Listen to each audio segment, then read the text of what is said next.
काय म्हणतात महाराज? बीज भाजूनी केलेला आहे, केलेला आहे असं म्हटले, झालेला आहे असं म्हणत नाही. कारण परमार्थ हा अट्टहासानं करायचा असतो. प्रपंच हा प्रारब्धवशात होत असतो, आपोआपच होतो. पण परमार्थ हा अट्टहासानं करावा लागतो. अट्टहासानं करणं म्हणजे येणारे प्रतिबंध दूर करावे लागतात आणि मग परमार्थामध्ये उतरायचं असतं. आता महिला मंडळांची ही वेळ म्हणजे सगळी मालिकांची वेळ आहे. तेवढ्या मालिकांचा त्या त्याग करून कीर्तन ऐकायला आलेत, हे फार मोठं पुण्य आहे. कसं आहे, इथं कीर्तनाला, प्रवचनाला, सप्त्याकडं काय यायचं? काय यायचं? येण्याचं फळ तरी काय? धन दारा पुत्र जन बंधू सोयरे पिशवून सर्व मिथ्या आहे जाणून शरण रिघा देवासी. हे इथं आल्याशिवाय कळत नाही, घरात बसून ते कळत नाही. त्यासाठी इथं यायला लागते. अजून काय कळतं इथं आल्यावर? आपल्या ठिकाणी असणारा बंध आपल्याला कळतो, आपल्या ठिकाणी असणारा अज्ञान कळतं, आपल्या ठिकाणी असणारा बंधन त्याची जाणीव आपल्याला होते. कुठला बंध आहे आपल्या ठिकाणी? त्या बंधाचं नाव आहे संसार बंध. संसार, तो संसार बंध आपल्या ठिकाणी आहे. आता हा संसार म्हणजे तरी काय? घर दार बायका पोरं भांडी कुंडी गुरं ढोरं सासू सासरा, ह्याला संसार म्हणायचं नाही. संसार म्हणजे काय?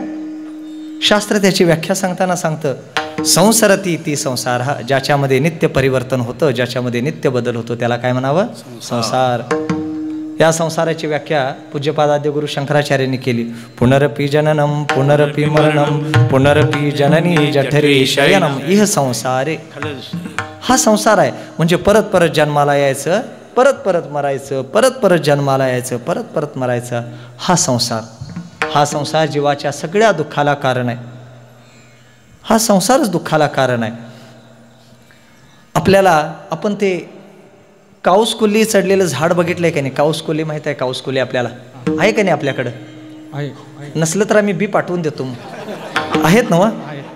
हां, ते काऊसकुली असते का नाही, ते काऊसकुली ज्या झाडावर चढते त्या झाडाखाली कुणीही बसावं.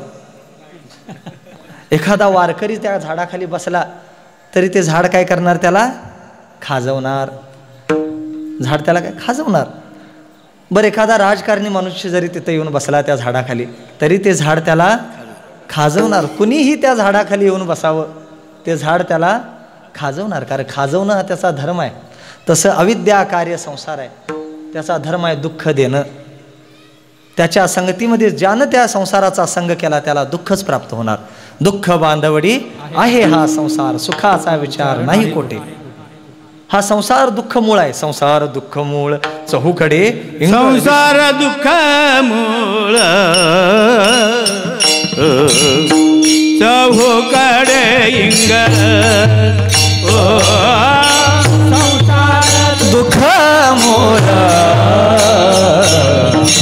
चहूकडे इंगळ. विश्रांती नाही कोठे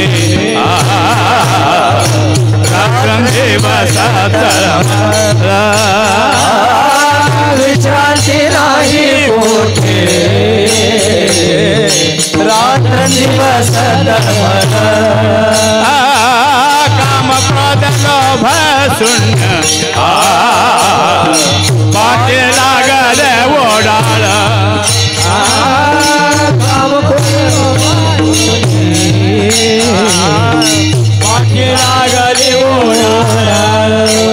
कवना में शरण जाओ दुष्टे देयला निर्माण.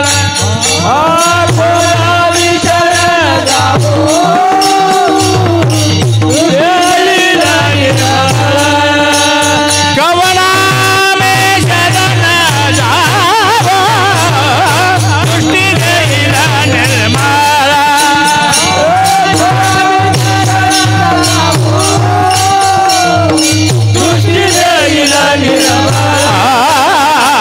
धर्मदा सदैवाता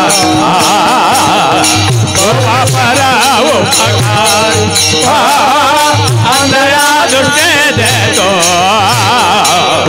त्याचे नाव में उच्चारे धर्म लागो सदैव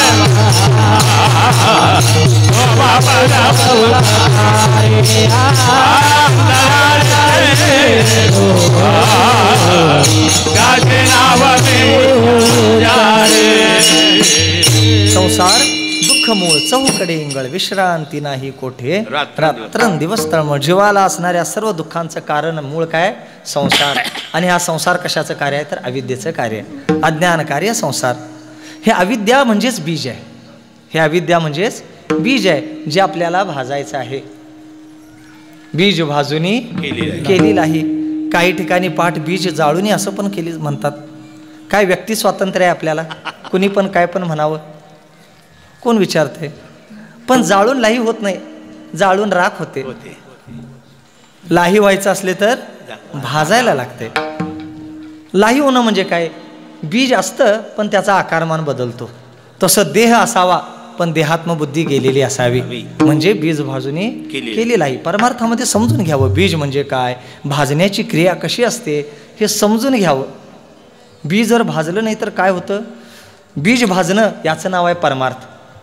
आणि तो बीज, त्या बीजाचा अंकुर वृद्धिंकत करणं याचं नाव काय? संसार. बीजाला भाजणं म्हणजेच परमार्थ आहे. आपण बघा, मुठभर धान्य पेरलं तर कुठेतरी पोतभर येईल, होय की नाही?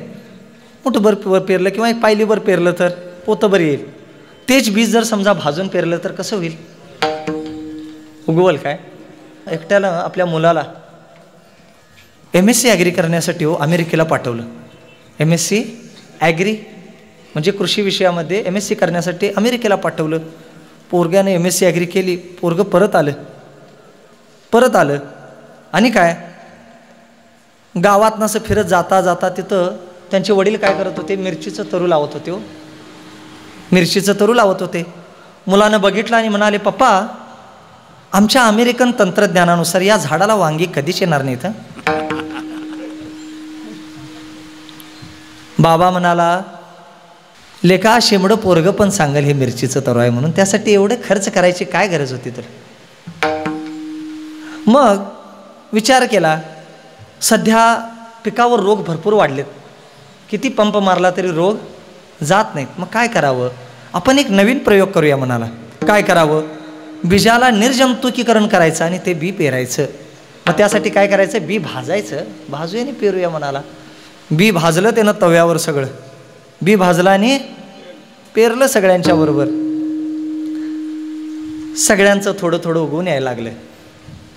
ह्याला वाटलं आपण काहीतरी नवीन प्रयोग केलाय, कदाचित उशिरानं उगवत असेल. थोड्या सगळ्यांचं बाकीच्यांचं कोळपायला पण आलं, ह्याचं काय ना अजून उगवलेलं दिसलं नाही. गावातला एक अनुभवी आबा होता, त्याला विचारलं, आबा सगळ्यांचं उगवून आलं का, माझं अजून का उगवून आलं नाही? आबा म्हणाला, काय केलतास बाबा? काय नाही, असं असं बी भाजलोय, निर्जंतुकीकरण करायसाठी बी भाजलोय आणि ते पेरलोय. असं केलास? बर. आता तुझा वरचा आजा जरी खाली आला तरी ते काय उगवणार नाही. भाजलेलं बी कधीही उगवू शकत नाही. एकदा बी भाजलं की त्यामध्ये अंकुर उत्पन्न करण्याची क्षमता निघून जाते, अंकुर उत्पन्न होऊ शकत नाही.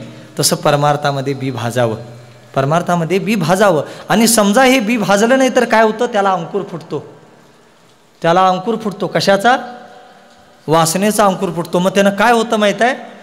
येणे माझं भोगविल्या खाणी, येणे माझं भोगविल्या खाणी, नसता छंद लाविला मनी, नसता छंद लाविला मनी, भ्रमलो मी माझे भ्रमणी, भ्रमलो मी माझे भ्रमणी, झाले बोडणे विटंबना, झाले बोडणे विटंबना, झाले बोडणे विटंबना, झाले बोडणे विटंबना.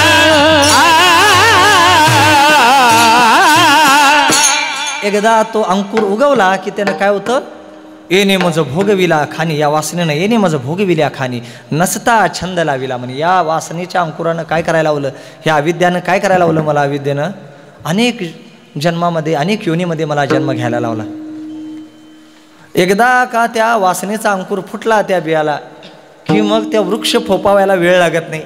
तो वृक्ष, त्या वृक्षाचं वर्णन केलंय. ऊर्ध्वमूल मधशाखम अश्वत्थम प्राहुरव्ययम छंदांसी यस्य पर्णानि यस्तम वेद स वेदविद.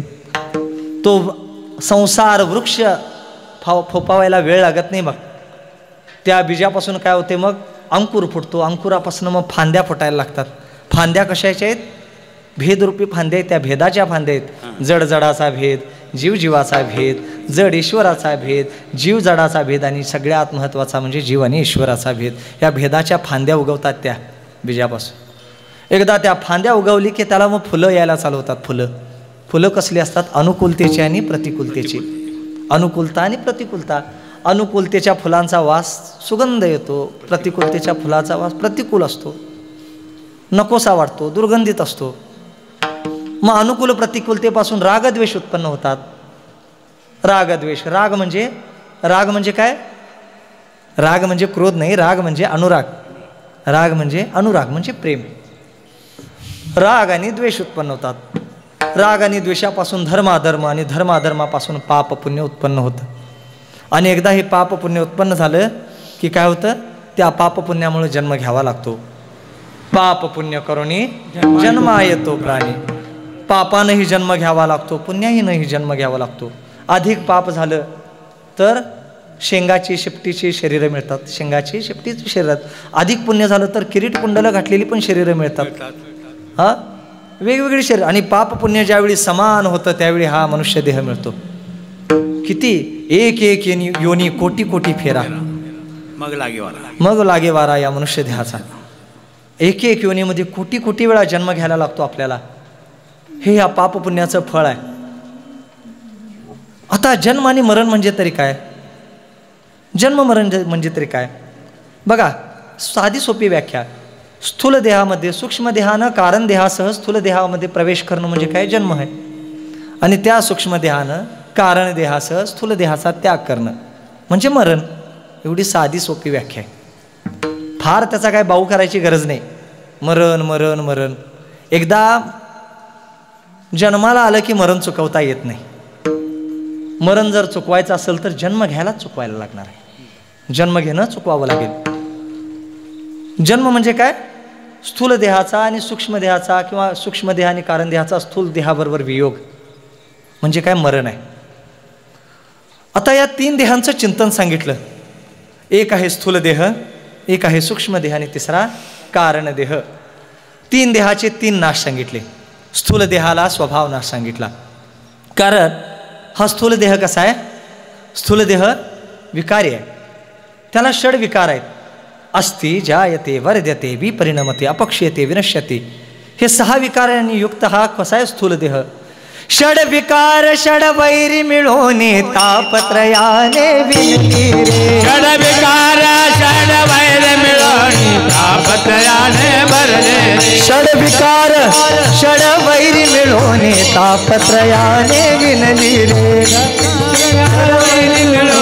तापत्रया नवा ठाई फाटून गेले ते त्वामासे दिदले रे. नवा ठाई फाटून गेले तो आमासे. नवा ठाई फाटून गेले ते त्वामासे दिदले. नवा ठाई फाटून गेले तो आमासे. कानोबा कानोबा कानोबा तुझी घोंगडी चांगली. अरे कानोबा कानोबा कानोबा तुझी घोंगडी चांगली. कानोबा कानोबा कानोबा तुझी घोंगडी चांगली. कानोबा कानोबा कानोबा तुझी घोंगडी चांगली. चांगले चांगले. घोंगडी नावाचं प्रकरण आहे. घोंगडी म्हणजे या शरीराला घोंगडी म्हणून सांगितलंय. घोंगडी षडविकार षडवैरी मिळवणी तापत्रयाने विनली रे. ही कुणाची? जीवाची घोंगडी. ही आमची तुमची घोंगडी आहे.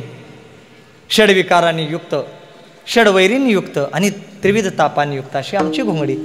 देवाची घोंगडी कशी आहे? स्वगत सच्चिदानंद मिळवणी शुद्ध सत्वगुणे विनली. देवाची घोंगडी शुद्ध सत्वगुणाने युक्त आहे आणि आमची मलिन सत्वाने युक्त आहे. त्याचाही गुणच आहे आणि आमचाही गुणच आहे. पण त्याचा सत्वगुण कसा आहे? शुद्ध सत्वगुण आहे, आमचा मलिन. म्हणून काय शुद्ध सत्वगुण काय करतो? हा आवरण करत नाही. म्हणजे मलिन सत्वगुण जो असतो तो हा जीवावर आवरण करत असतो. जीवाला आवरण आणि विक्षेप आणि दोष असे 2 दोष आहेत. पण ती जीवाची ईश्वर कसा आहे? शुद्ध सत्वगुणाने युक्त आहे तो. देवालाही अहंकार आहे आणि जीवाला पण अहंकार आहे. अहंकार कुणाकुणाला आहे? देवाला पण अहंकार आहे आणि आम्हाला पण अहंकार आहे. आम्ही म्हणतो का नाही आमच्याशिवाय हे घर चालत नाही. हां, माझ्याशिवाय हे घर चालत नाही. हे कोण म्हणतंय? आम्ही म्हणतोय का नाही? तसं देव पण म्हणतोय हो. म्या बोलविल्या वेद बोले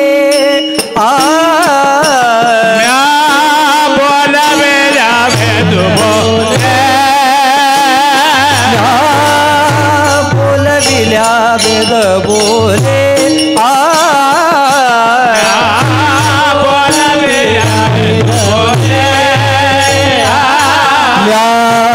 चालविल्या सूर्य चाले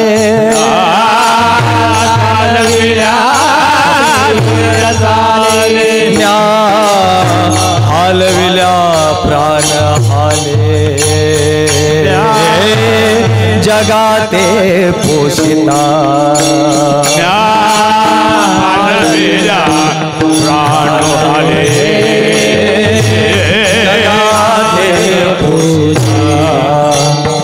पर्वती बैसकान संडावी पर्वती बैसकान संडावी समुद्री रेखानो लांडावी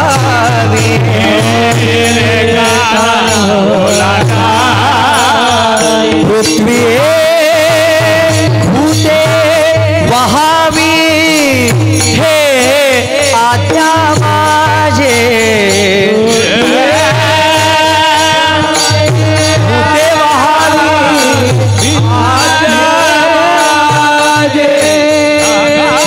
जय जय ज्ञानेश्वर माऊली जय जय ज्ञानेश्वर माऊली हाँ जय जय ज्ञानेश्वर माऊली जय जय ज्ञानेश्वर माऊली जय ज्ञानेश्वर माऊली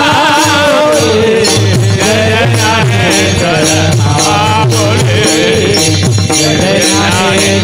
माऊली जय ज्ञानेश्वर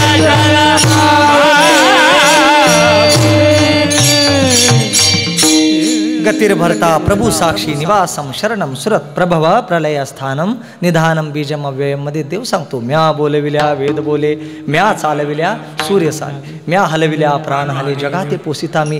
हा अहंकारच आहे की नाही? हा अहंकारच आहे. फक्त दोघांच्या अहंकारामध्ये फरक काय आहे? देवाला अहंकार आहे पण त्याला भ्रम नाही. आम्हाला अहंकार पण आहे आणि भ्रम पण आहे. आम्हाला अहंकार आहे आणि भ्रम आहे. कसं? देवाला काय म्हटले? प्रभू म्हटले. प्रभू म्हणजे मालक. मालकानं काय पण म्हणावं चालतंय ते. मालक म्हणतो मालक घर चालवतो. मालकानं काय पण म्हणावं माझ्यामुळे हे घर चाललंय हे मालकानं म्हटलं तर चालतंय. नोकर घरातली सगळी कामं करत असतो. सगळी घरातली कामं नोकर करतो म्हणून माझ्यामुळे हे घर चाललंय नोकरानं म्हणून चालणार नाही. ते मूर्खपणाचं होईल. तसं देवानं म्हणावं म्या बोलविल्या. देवानं अहंकार गेला तर तो काही त्याला बाधत नाही. पण जीवाचा अहंकार हा त्याला बाधत असतो. असं ही देवाचे घुंगडी आणि आमची घुंगडीमधला फरक आहे. कसा? षडविकार षडवैरी मिळवणी तापत्रयाने विनली रे. षडविकार अस्ति जायते वर्धते विपरिणमते अपक्षते आणि विनश्यती. हे 6 विकार आहेत आमच्या घुंगडीला. अस्ति म्हणजे अस्तित्व सत्ता. जायते म्हणजे आमचा जन्म होतो आमचा. त्यानंतर काय होते? वर्धते म्हणजे वाढ होते.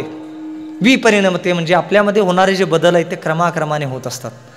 अपक्षीयते म्हणजे हळूहळू शरीर नंतर अपक्षीयते म्हणजे नाशाकडे वळायला चालू होतं. आणि शेवटी हे शरीर आहे हे एक दिवस नाश होऊन जातं. जे पंचमहाभूतातून उत्पन्न झाले त्यामध्ये एक दिवस हे मिसळून जातं. हे 6 विकाराने. अजून काय या शरीरामध्ये? या शरीरामध्ये अजून काय आहे?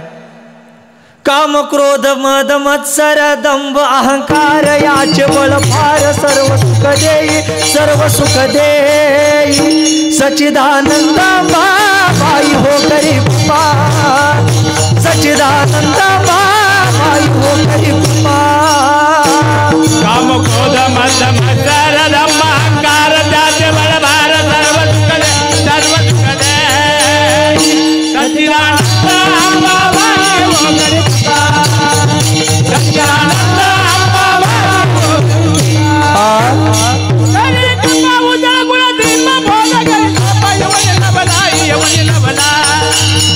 सच्चिदानंद बाई हो करी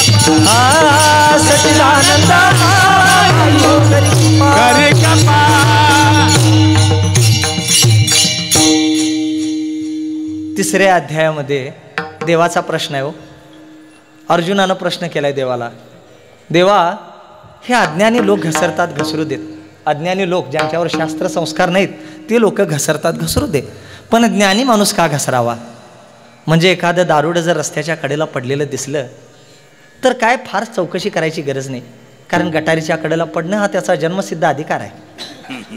पण तेच एखादा सज्जन मनुष्य एखाद्या दिवशी जर रस्त्याच्या कडेला पडलेला दिसला तर लोक चौकशी करतात, असं कसं काय झालं, हे असं कसं काय झालं. असाच प्रश्न आहे अर्जुनाचा देवाला. अज्ञानी माणूस घसरू दे, पण ज्ञानी माणूस का घसरतो? त्याचं उत्तर देताना देवानं काय सांगितलंय? कामेश क्रोधेश रजोगुण समुद्भव. हे काम क्रोध आहेत ज्यांच्यामुळं अज्ञानाची नाही तर ज्ञानाची सुद्धा घसरण होते. फार मोठमोठ्या लोकांची यादी आहे ज्यामध्ये या काम क्रोधानं यांचं पतन केलंय. सगळ्यात मोठं एक नंबरच्या स्थानावर कोण आहेत? विश्वामित्र आहेत. 60,000 वर्षाचं तप आहे. 10-12 वर्षाचं नाही, 60,000 वर्षाचं तप. प्रतिसृष्टी निर्माण करण्याचं सामर्थ्य, एवढं सामर्थ्य असताना सुद्धा फक्त मेनकेच्या नादाला लागले आणि काय झालं शेवटी? पतन. पतन. 60,000 वर्षाचं तप म्हणजे 2-4 वाऱ्या नव्हं. ही कामाची ताकद आहे. काम एवढं पतन करण्यासाठी दुसरं उदाहरण सांगितलं, जमदग्नी ऋषींचं उदाहरण आहे. जमदग्नी ऋषी म्हणजे किती महान तपस्वी होते. भगवान शंकराचे अंशावतार मानले गेलेले जमदग्नी ऋषी. क्रोधाच्या आहारी गेले आणि पत्नीचा वध केला. काय झालं फळ? पतन. हे काम क्रोध आहेत यांच्या आहारी जाऊन महात्म्या अनेक ज्ञानी लोकांचं सुद्धा पतन होतंय. सामान्य नाही ते काम क्रोध. या काम क्रोधांच्या बद्दल बोलताना माऊलींनी काय सांगितलंय माहित आहे? हे विषय दरीचे वाग, हे विषय दरीचे वाग, हे विषय दरीचे वाग, विषय दरीचे वाग, ज्ञान निधीचे भुजंग, ज्ञान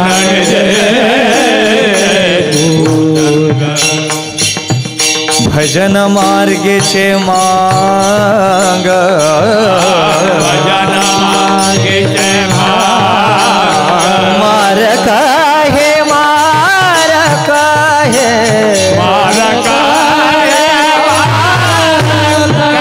मारक हे मारक हे मारक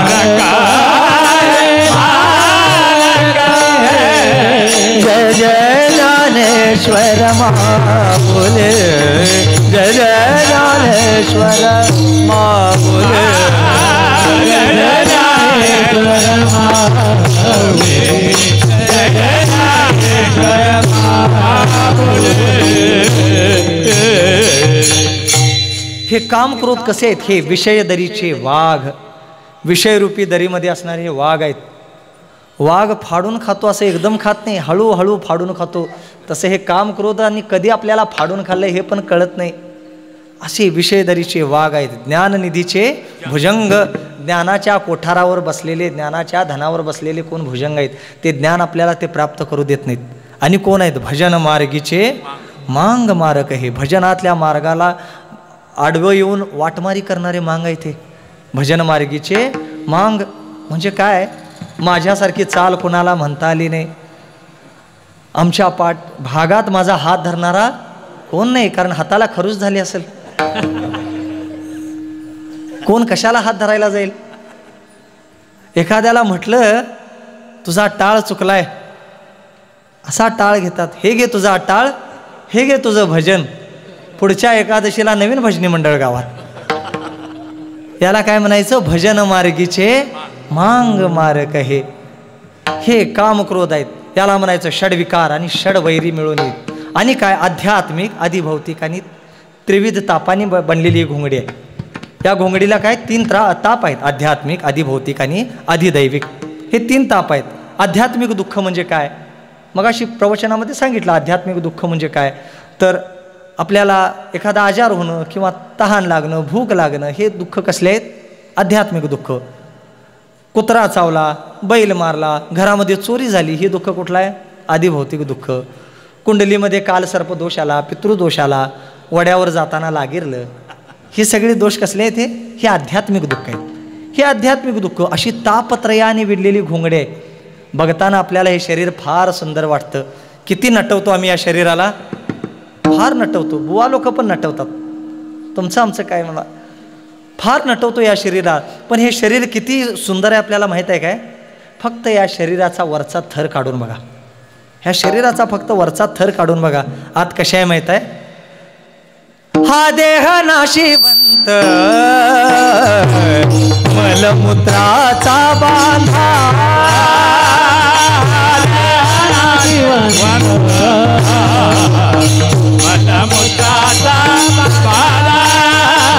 हा देह नाशिवंत मलमूत्राचा बांधा,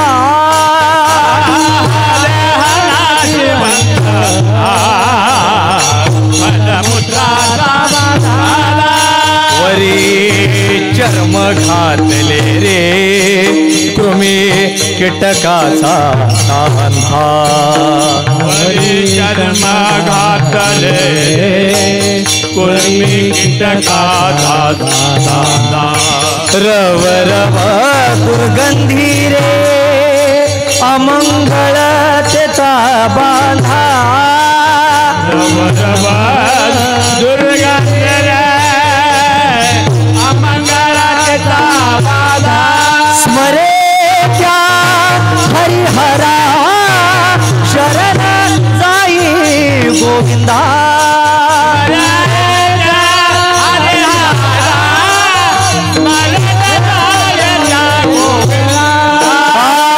पर्यंते मदाल सोहम तो रे बाळा, पर्यंते मदाल सोहम तो रे बाळा,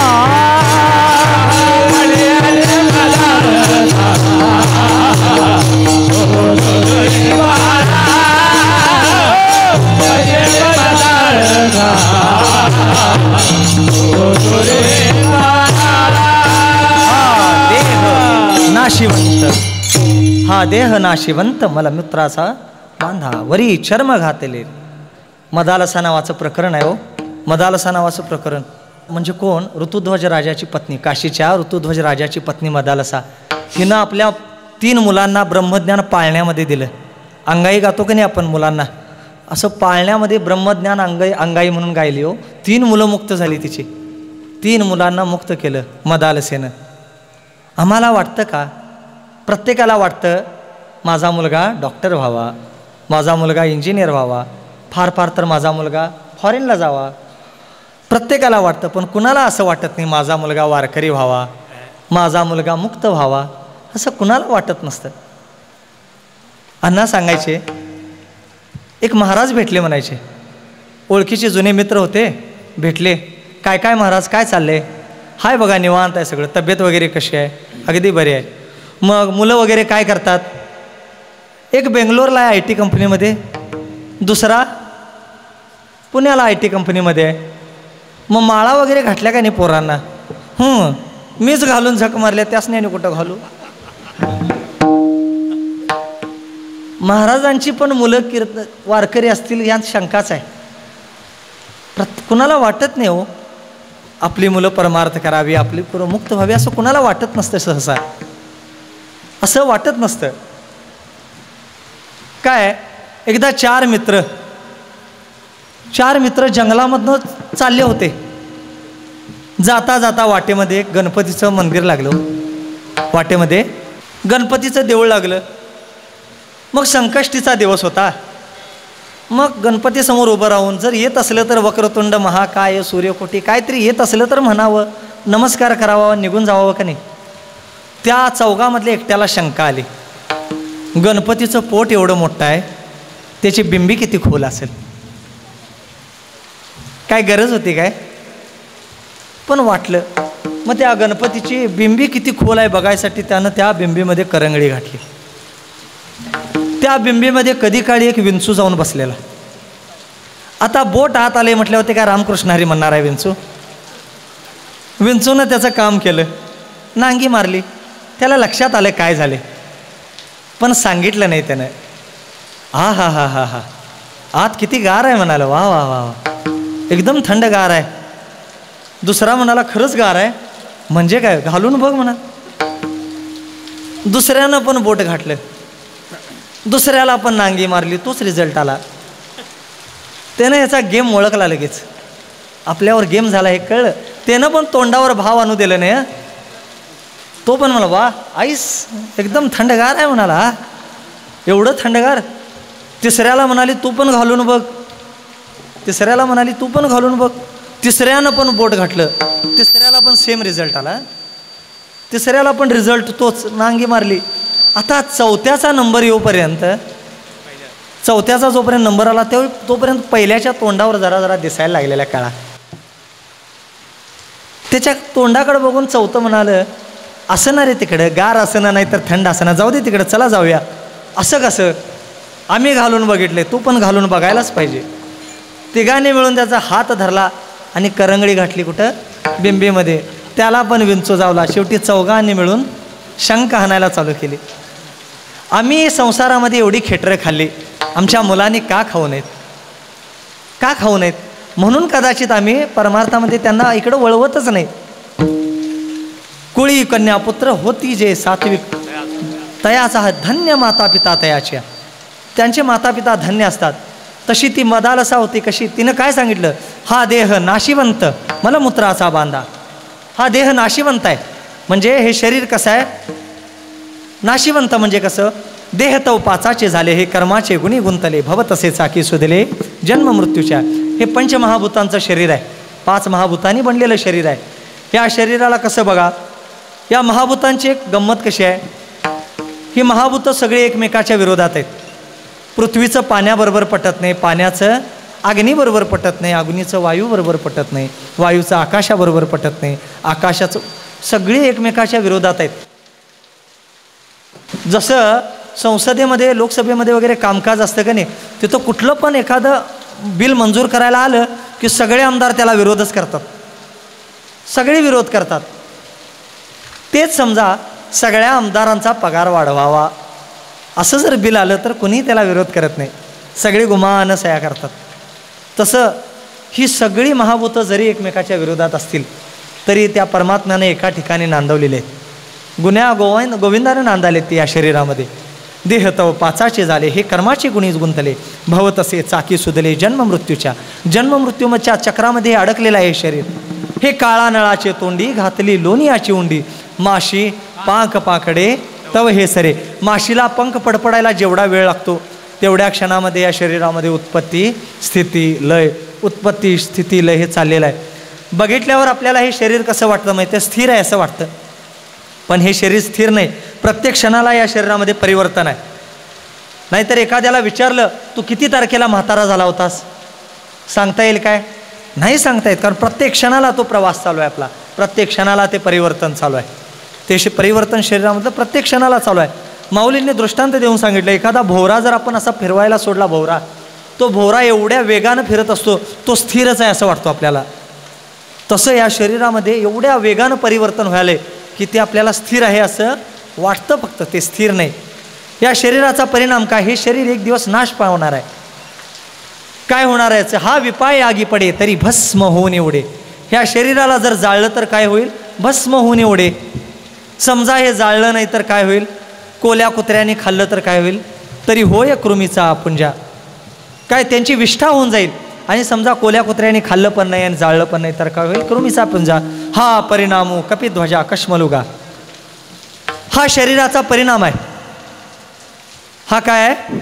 शरीराचा परिणाम एवढाच होणार आहे. हे शरीर नाशिवंत आहे. तुम्हाला सांगू, मायकल जॅक्सन नावाचा एक डान्सर होता. नाव ऐकलं असेल प्रत्येकानं, मायकल जॅक्सन. अमेरिकेतला एक नर्तक होता, प्रसिद्ध नर्तक. अमाप संपत्ती होती त्याच्याजवळ, अमाप संपत्ती.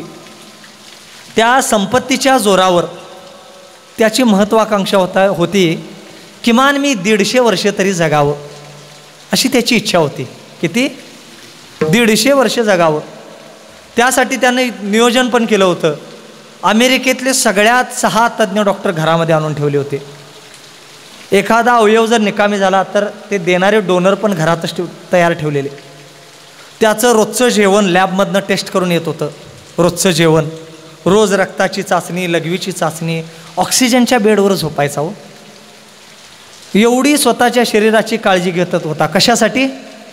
150 वर्ष जगावं एवढी इच्छा होती त्याची फक्त, संपत्तीच्या जोरावर. बिचारा वयाच्या 50व्या वर्षीच मेला.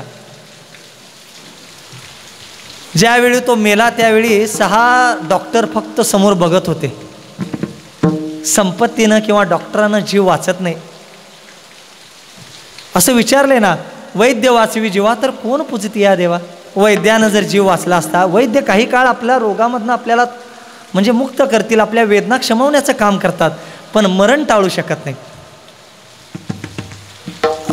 जुन्या लोकांनी ऐकलं असेल एखादं, नितू मांडके नावाचे एक प्रसिद्ध जगप्रसिद्ध डॉक्टर होऊन गेलेत, हृदयविकार तज्ज्ञ. लाखो लोकांची हृदयाची ऑपरेशनं केली होती त्यांनी पुरस्कार पण मिळाले होते त्यांना. एवढे जगप्रसिद्ध डॉक्टर होते.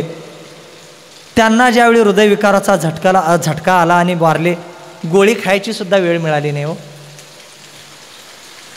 डॉक्टरनं जीव जर वाचला असता तर डॉक्टरच का मेले असते? मग एकदा ती वेळ आपल्या समोर आली, तो मृत्यूचा दिवस एकदा समोर आला तर कशानेही तो दिवस आपल्याला, तो क्षण आपल्याला टाळता येत नाही, मृत्यू टाळता येत नाही. मग तेथे न चले काही, मग तेथे न चले काही,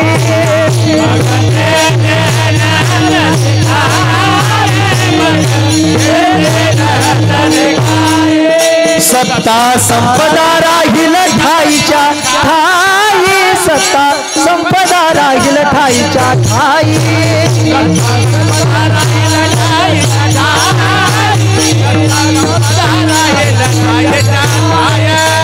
पुढे संचित जाईल वाही, पुढे संचित जाईल वाही, पुढे संचित जाईल वाही, पुढे संचित जाईल वाही. तुका माने तई यमाद्या,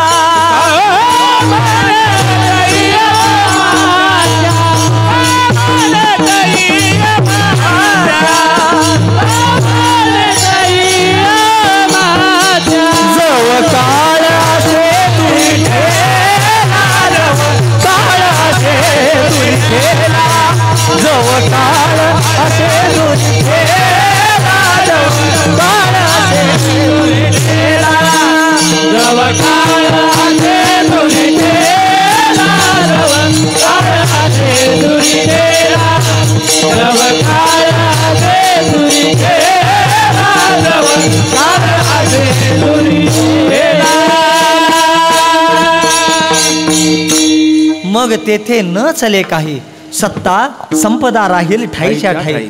एकदा तो मृत्यू समोर आला, त्या काळाचं तुमच्यावर लक्ष नाही तोवरच आभार माना. काळाचं अजून तुमच्यावर लक्ष गेलं नाही म्हणून काय लात मारीन, तिथं पाणी काढीन, ही सगळी मस्ती कधीपर्यंत? काळाचं तुमच्यावर लक्ष गेलं नाही म्हणून चालले. तो काळ एकदा समोर आला की मग तेथे न चले काही, सत्ता संपदा राहील ठाईच्या ठाई, पुढे संचित जाईल ग्वाई. तुका म्हणे तै यमाज्ञा. हे शरीर एक दिवस नाश पावणार आहे, नाश पावणार आहे, कारण हे शरीर स्वभावनाशानं बांधलेलं आहे. स्वभावनाशानं बांधलेलं हे शरीर आहे, म्हणून या स्थूल शरीराचा स्वभावनाश सांगितला. दुसरं म्हणजे सूक्ष्म शरीर. सूक्ष्म शरीर त्याला म्हणतात वासनात्मक लिंगदेह. त्याला काय म्हणतात? वासनात्मक लिंगदेह. अनेक जन्मातली कर्माच्या वासना आपल्या या कशामध्ये असतात? या सूक्ष्म देहामध्ये असतात. या वासना काम करत असतात आणि मग हे शरीर, स्थूल शरीर काम करत असतं. आधी मनोने उठे मग संसार चित्र प्रगटे. त्या वासना सगळ्या मनातनं उठतात आणि त्या स्थूल देहाला काम करायला लावतात. ही वासना जीवाला जन्म मरण भोगण्यासाठी कारण आहे. वासना द्विविधा प्रोक्ता शुद्ध च मलिना तथा मरण मलिना जन्मना हेतु शुद्ध जन्म निवारिणी. ह्या वासना 2 प्रकारच्या आहेत, शुद्ध आणि मलिन. त्यातली मलिन वासना जी आहे ती जन्म आणि मरणाला कारण ठरते. आणि ती जर वासना शुद्ध असली तर ती या जन्म मरणाच्या बंधनातून आपल्याला मुक्त करायला कारण ठरते. वासना कशी पाहिजे माहीत आहे? माझ्या जीवीची आवडी पंढरपुरा नेनुगडी. अशी जर वासना असली तर ती आपल्याला जन्म मरणाच्या या चक्रातनं आपल्याला बाहेर काढत असते. ही वासना आहे, ही वासना एवढी सहज सुटत नाही. वासना कशी असते माहीत आहे? ही वासना बघा, आपल्याला काय स्थूल देहा स्वभावानं जसं जसं काळ पुढं जाईल हा नाश पावत असतो. पण वासना ही नाश पावत नाही. हळूहळू जसं जसं वय वाढेल तशी वासना अजून पक्व होत जाते. वय जसं वाढेल तसं अजून वासना पक्व होत जाते. तुम्हाला वाटतंय म्हाताऱ्या लोकांना फुटानं खाऊ नये असं वाटत असेल काय? म्हाताऱ्या लोकांना ज्यांच्या तोंडात दात नाहीत त्यांना पण वाटतं मी फुटानं खावावं असं, पण तोंडात दात नाहीत, इंद्रिय अनुकूल नाहीत. वासना ही इंद्रिय जरी नाश पावत असली तरी संपत नाही. एवढंच काय, मेलं तरीही वासना संपत नाही. मेलं तरी पण वासना संपत नाही. एकटं दारुडं मेलं. दारुडं आहे की नाही आपल्याकडं? दारुडं नाही वाटतं तुमच्याकडं? असायला काय झालं? पंढरपुरात आहे आणि इथं असायला काय झालं? दारुडं माहित आहे की नाही? दारुडं दारुडं म्हटलेलं बरं काय मद्यपी म्हटलेलं बरं? मद्यपी म्हणूया, कारण एखाद्याला आत्मसन्मान दुखावू शकतो एकेकाचा. मला दारुडा कसं म्हटलं महाराजांनी? असं एक दारुडं म्हणजे कसं आहे बघा, अत्यंत निष्ठावंत आणि पतिव्रता जात आहे. अत्यंत निष्ठावंत जात. एखाद्या वेळेस वारकरी जेवताना असं पाणी सोडायला चुकल, विसरल, पण पिताना ती कधी असं करायला चुकणार नाही. अत्यंत पतिव्रता आणि अत्यंत निष्ठावंत जात आहे ती दारुडा म्हणजे. असं एक निष्ठावंत दारुडं मेलो, फार निष्ठावंत होतं. 3वीचा दिवस. एरवी कावळ्याला आपण अशुभ समजतो, कावळ्याला अशुभ समजतो. कावळ्याला जर स्पर्श केला तर अशुभ वाटतो, पण तोच कावळा 3वीला अगदी हिरोसारखा असतो. हिरो असतो तो 3वीला कावळा. सगळी त्याच्याकडे बघत असता. आला आला शिवला शिवला, आला आला शिव. कावळ्याकडेच बघत असतात सगळे. सगळं निवड ठेवलं त्या 3वीला. कावळा यायचा, निवदाकडे बघायचा, नाही म्हणायचा, बाजूला जायचा, निवदाकडे बघायचा, निघून जायचा. त्यातलं एकटं म्हणालं, अरे ते सध्या बहुतेक दारू पित होते रे, दारू ठेवून तर बघा.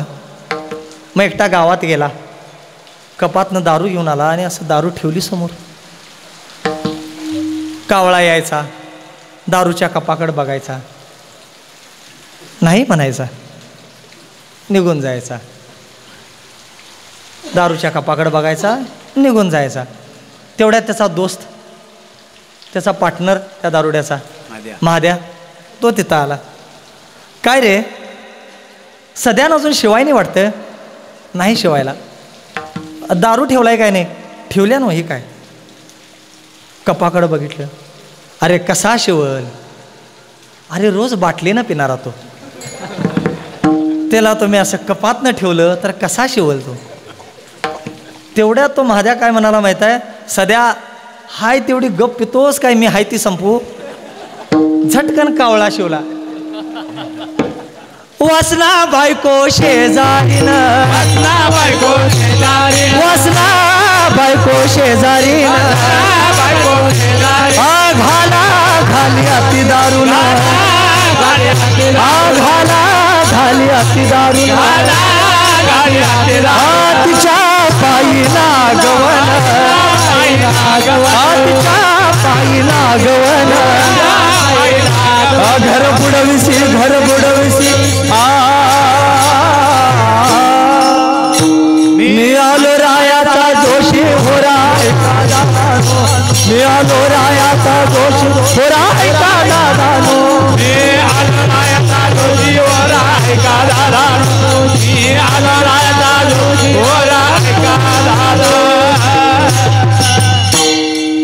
वासना आहे ही मेलं तरी पण सुटत नाही आणि ही वासना जन्म मृत्यूला कारणे ठरते. जन्म घेणे लागे वासनेच्या संगे, ही वासना जीवाला जन्म घ्यायला लावते. हा वासनात्मक लिंगदेह आहे, हा स्वभावानं नाश होत नाही, याचा नाश करावा लागतो. याला आश्रय नाश सांगितला. या वासनात्मक लिंगदेहाला म्हणजे सूक्ष्म शरीराला कुठला नाश सांगितला? आश्रय नाश. म्हणजे काय? पडोनी गेली या भिंती चित्राची होय माती. एखाद्या भिंतीवर जर चित्र काढलं असेल आणि ती भिंत समजा पावसाच्या पाण्यानं पडली तर ते चित्र राहील काय? चित्र पण नाहीच होतं, नष्ट होऊन जातं. तसं हा वासनात्मक लिंगदेह ज्या कारण शरीराच्या आश्रयावर आहे, तो कारण शरीर ज्यावेळी नाश होतो त्यावेळी हा वासनात्मक लिंगदेह म्हणजे सूक्ष्मदेहाचा नाश होतो. तोपर्यंत हे जन्ममरणाचं चक्र थांबत नाही. हा वासनात्मक लिंग जर नाश करायचा असेल याचा, तर काय करावं लागेल? तो ज्याच्या आश्रित आहे त्या कारणदेहाचा नाश करावा लागेल. ते कारणदेह म्हणजे अज्ञान, आत्मस्वरूपाचं अज्ञान. त्याची प्रतीती आपल्याला कुठे येते? तर सुषुप्ती अवस्थेमध्ये. मी काहीही जाणत नव्हतो, सुखानं निजलो होतो. ही अज्ञानाची अनुभूती म्हणजे काय? कारणदेह. हे अज्ञान म्हणजे आत्मस्वरूपाचा अज्ञान म्हणजेच कारणदेह आहे. हेच अज्ञान परिणामित होतं कशाच्या रूपानं? अंतकरणाच्या किंवा सूक्ष्मदेहाच्या रूपानं परिणामित होत असतं. हा कारणदेहाचा नाश करावा, कारण हे कारणदेहाचं आहे बीज. हे कारणदेह काय? बीज आहे. जन्ममरणाला बीज आहे हे कारणदेह. मग ह्या जन्ममरणाच्या चक्रातनं जर बाहेर पडायचं असेल तर काय करावं? ह्या बीजाला भाजावं. या बीजाला भाजावं. कशानं भाजावं या बीजाला? मग विवेकासहित वैराग्याचे बळ. विवेकासहित वैराग्याचे बळ. विवेकासहित वैराग्याचे बळ. वैराग्याचे बळ. धगधगीत ज्वाळ अग्नि जैसा. धगधगीत ज्वाळ अग्नि जैसा. धगधगीत ज्वाळ अग्नि जैसा. धगधगीत ज्वाळ अग्नि जैसा. या आत्मस्वरूपाच्या अज्ञानरूपी बीजाला कशानं भाजावं? वैराग्याच्या अग्नीनं भाजावं. विवेकासहित वैराग्याचे बळ धगधगीत ज्वाळाग्नी जैसा. वैराग्याच्या अग्नीनं भाजावं. आता हा वैराग्य म्हणजे तरी काय? शास्त्र त्या वैराग्याची व्याख्या काय सांगतं? इहलोकापासून ब्रह्मलोकापर्यंत असणाऱ्या सर्व अनुकूल भोगाच्या त्यागाला काय म्हणावं? भोगाच्या त्यागाच्या इच्छेला वैराग्य म्हणावं. आता हे वैराग्याचे दोन प्रकार, जिहासा वैराग्य आणि जिज्ञासा वैराग्य असे दोन प्रकार. जिहासा वैराग्य म्हणजे काय? जे प्रसंगानं येतं आणि प्रसंगानं जातं, ते टिकत नाही. प्रसंगाने येतं, प्रसंगानं जातं. जसं स्मशानामध्ये लोक मैताला जातात की नाही, मैताला गेल्यावर तिथं तंबाखू खात लोक चर्चा करत असतात. एवढं सगळं कमवला, काय घेऊन चाललाय बघा यो. आपण तरी एवढं सगळं कशासाठी करायचं? आपण तरी इथनं काय घेऊन जाणार आहे? ह्या माणसाच्या जन्मात काही अर्थ नाही. कुठं चालतात ह्या चर्चा? सगळी तिथं ब्रह्मज्ञानीच झालेले असतात. ह्या स्मशानात चर्चा स्मशानापुरत्याच असतात. घरला आलं, आंघोळ केली की घेतली पिशवी, गेला बाजारला, संपलं वैराग्य.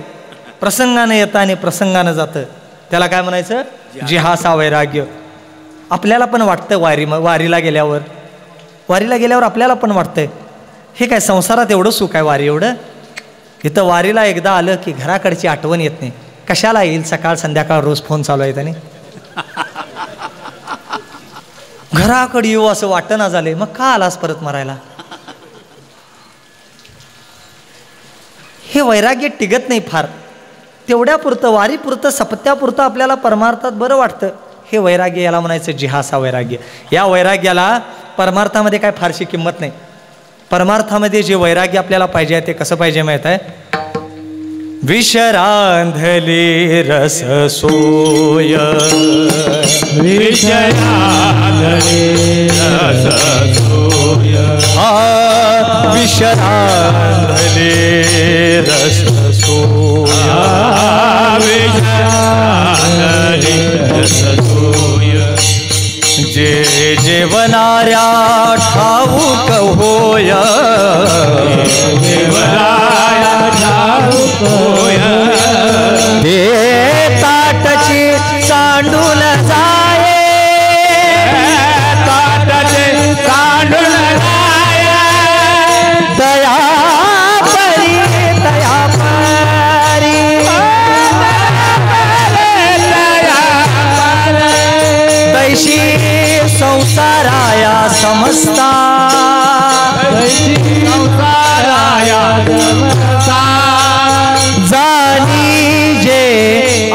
अनित्यता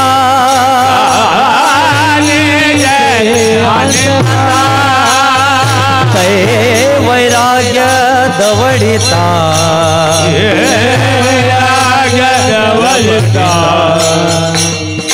पाठीलागे पाठीलागे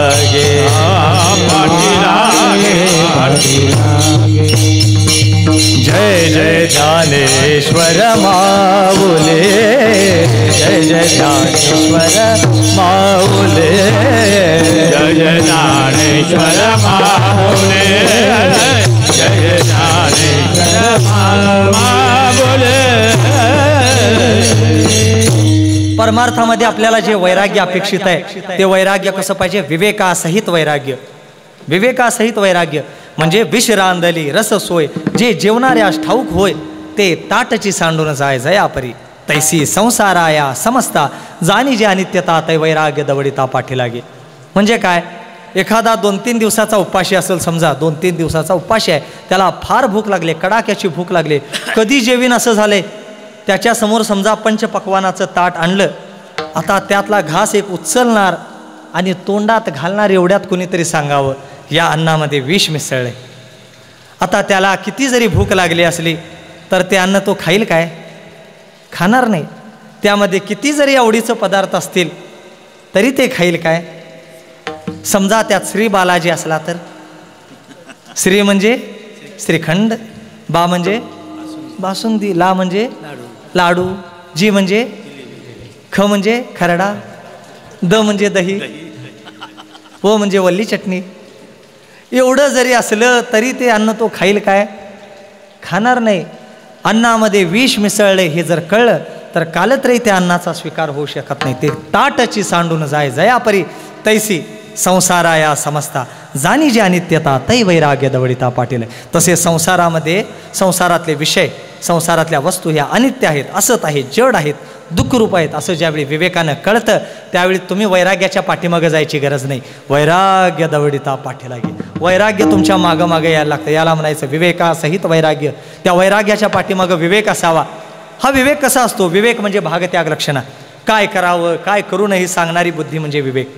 इदम करू इदम ना करू, काय योग्य आहे काय अयोग्य आहे सांगणारी बुद्धी म्हणजे काय? विवेकयुक्त बुद्धी. हा विवेक कुठं असतो? हा विवेक कुठं मिळतो आपल्याला? चंद्रतेत चंद्रिका शंभूतेत अंबिका संततेत विवेकासने की. हा विवेक जर प्राप्त करायचा असेल तर कुठं जा? संतांच्याकडे जा, गुरूंच्याकडे जा. तिथंच हा विवेक जागृत होईल. तिथंच हा विवेक जागृत होईल. ओव्य काय सांगितलंय? तरी गुरु दाविल्या वाटा येऊनी विवेक तीर्थ तटा धोनी मळकटा बुद्धी जातेने. गुरूंनी दाविलेल्या वाटेनं गेलो आणि काय केलं? येऊनी विवेकाच्या तीर्थाच्या तटावर येऊन काय केलं मी? धुवून या मळकटा बुद्धीचा मळ धुतला. बुद्धीचा मळ धुतला. आता हा बुद्धीचा मळ म्हणजे तो शास्त्रामध्ये सांगितलेला मल म्हणजे पाप आणि पापाची वासना. हा मल नाही तो. हा मळ नाही तो. हा मळ कुठला आहे? हा मळ म्हणजे अविद्येचा मळ आहे. मी त्याला जाणलं या जाणीवेचा मळ आहे तो. कारण मी जाणलं अशी जर ज्ञानाची जाणीव झाली, ज्ञानाच्या जाणीवेचा जर अहंकार राहिला तर मौली काय म्हणतात? जो झाला ऐसे म्हणे तो काहीच नाही. जाणलं म्हटलं की त्रिपुटी आली. ज्ञाता ज्ञानज्ञे त्रिपुटी आली. त्रिपुटी आली की द्वैत आलं. द्वैत आलं की द्वैतात भयम भवती दुजे जव जव घडे तव तव संसार भय जोडे. त्यामुळे हा जाणीवेचा मळ असतो. हा मळ कशानं जातो? तर गुरूंच्या कृपेनंच जातो. म्हणून त्या गुरूंच्याकडे गेलो आणि त्यांच्याकडून काय केलं? मी हा मळकटा म्हणजे अविद्येचा मळ, या जाणीवेचा मळ धुतला. बरं याला प्रमाण आहे काय? काय याला प्रमाण पण आहे. धन्य आनंदाची सापडली वेळ, आनंदाची सापडली वेळ, आनंदाची सापडली वेळ, आनंदाची सापडली वेळ. तिने संत सज्जन भेटले कृपाळ, संत सज्जन भेटले कृपाळ. तिने संत सज्जन भेटले कृपाळ, भेटले कृपाळ. त्याने फेडिला बुद्धीचा मळ, त्याने फेडिला बुद्धीचा बुद्धीचा मळ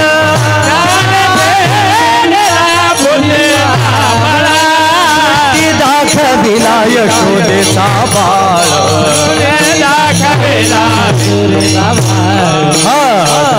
आनंदाची सापडली आनंदाची सापडली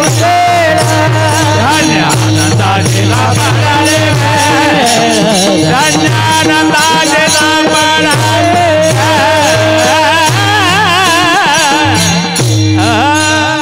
धन्य आनंदाची सापडली वेळ त्याने संत सज्जन भेटले कृपा. त्यांनी काय केलं? त्यांनी फेडीला बुद्धीचा मळ. त्यांनी तो बुद्धीचा मळ घालवला आणि काय केलं? दृष्टी दाखविला यशोदेचा बाळ. दृष्टीला मला कुणाचं दर्शन घडवून दिलं त्यांनी? यशोदेचा बाळ म्हणजे कोण? कृष्ण. कृष्णाचं दर्शन घडवून दिलं त्यांनी. त्या जाणीवेचा मळ घालवल्यामुळं मला कुणाचं दर्शन झालं?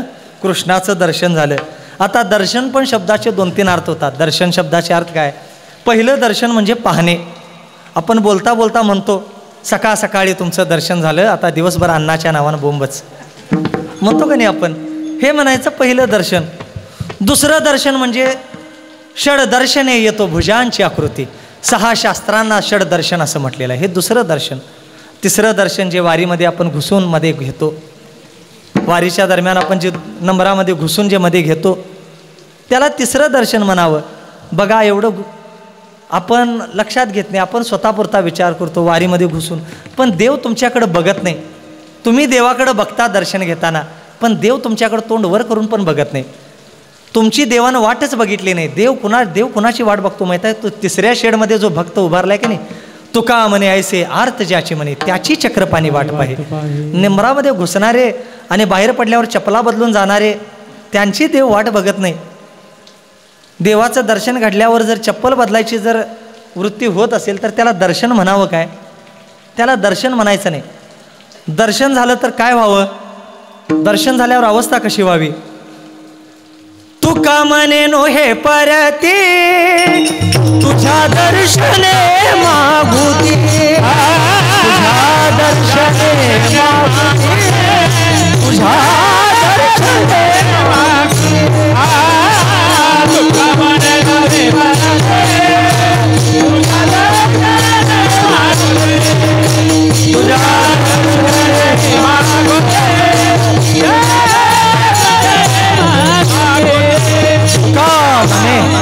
नो हे परती तुझ्या दर्शने मागते यद्गत्वान निवर्तन्ते तद्धाम परमं मम.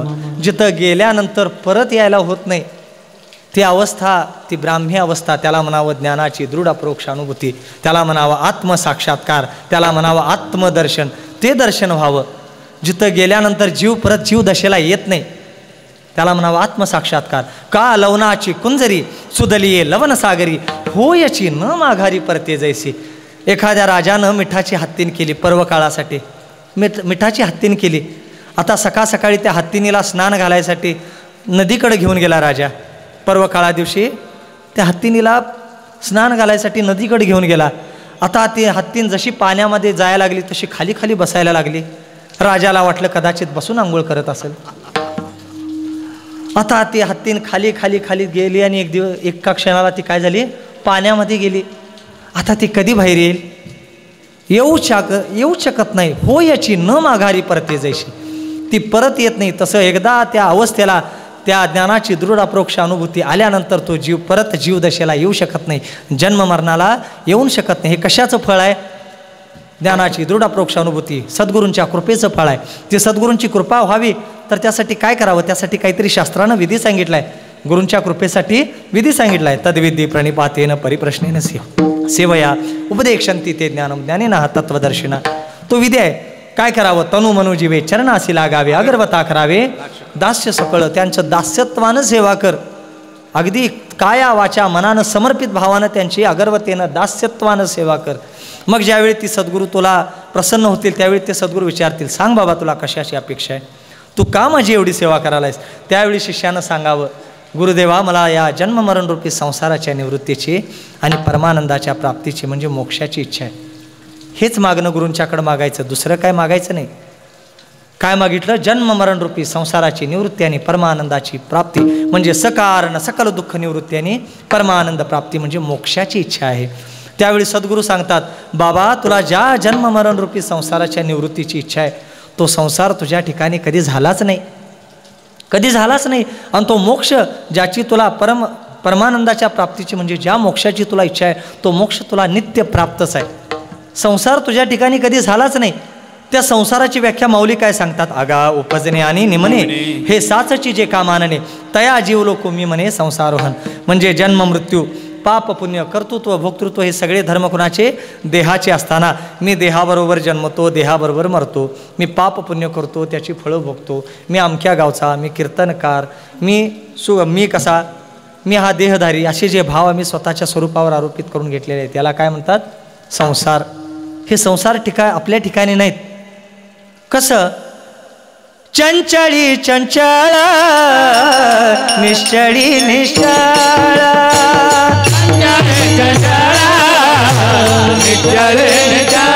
हा चंचळी चंचळ निश्चळी निश्चळ